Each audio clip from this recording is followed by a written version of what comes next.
नमस्कार बंधुरा आज के आमरा এই ভিডিওতে জানবো নাগমণির রহস্য এবং এর চমৎকারের সম্বন্ধে। নাগমণিকে শেষ নাগ ধারণ করে। ভারতের পৌরাণিক ও লোককথার অনুসারে এটা সাধারণ মানুষের মধ্যে প্রচলিত। নাগমণি শুধুমাত্র নাগের পাশেই থাকে। নাগ এটি এই জন্য নিজের পাশে রাখে যাতে এর উজ্জ্বল রশ্মি দেখে আশেপাশের ছোট ছোট পোকামাকড় একত্রিত হয় এবং নাগ অতি সহজেই তাদের শিকার করতে পারে। যদিও নাগ তার সঙ্গে মণি রাখার অনেক রকম কারণ আছে, তবে চলুন সেগুলো জানা যাক। নাগমণির রহস্য আজও কেউ জানতে পারেনি। সাধারণ মানুষের মধ্যে এটা প্রচলিত যে অনেকে আছেন যারা সত্যিকারের নাগমণি দেখেছেন। হিন্দুদের ধর্মগ্রন্থ পুরাণে নাগমণির সম্বন্ধে অনেক কিছু বর্ণনা আছে, যেমন শ্রীকৃষ্ণ ও নাগের যুদ্ধ। আপনারা হয়তো ভাববেন নাগমণি কেন শুধুমাত্র নাগের কাছে থাকে।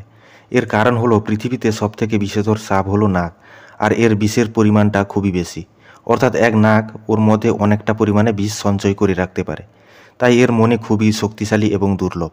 শুধু নাগ নয়, আরও অনেক সাপ আছে যারা মাথায় মণি ধারণ করেন।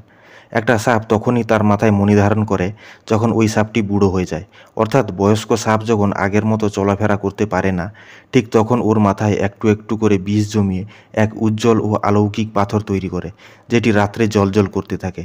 আর এই রশ্মি দেখে যখন পোকামাকড় কাছে আসে, তখন সাপ খুব সহজেই ওদের শিকার করে। নাগমণি অনেক প্রকারের হয়ে থাকে, তবে নাগ যখন নিজে ওর শরীর থেকে মণি অপসারণ করে, অর্থাৎ নাগ নিজে থেকেই মারা যাওয়ার পর যে মণি ওর বাসা থেকে পাওয়া যায়, তখন ওই মণি আসল ও কার্যকরী বলে মানা হয়।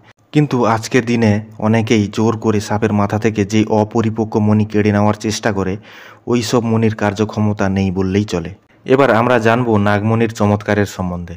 মান্যতা আছে যে এই নাগমণি যার কাছে থাকবে ওর পুরো ভাগ্যটাই বদলে যাবে। সবাই বলেন যে নাগমণির মধ্যে অলৌকিক শক্তি থাকে, যার সামনে হীরাও হার মানবে।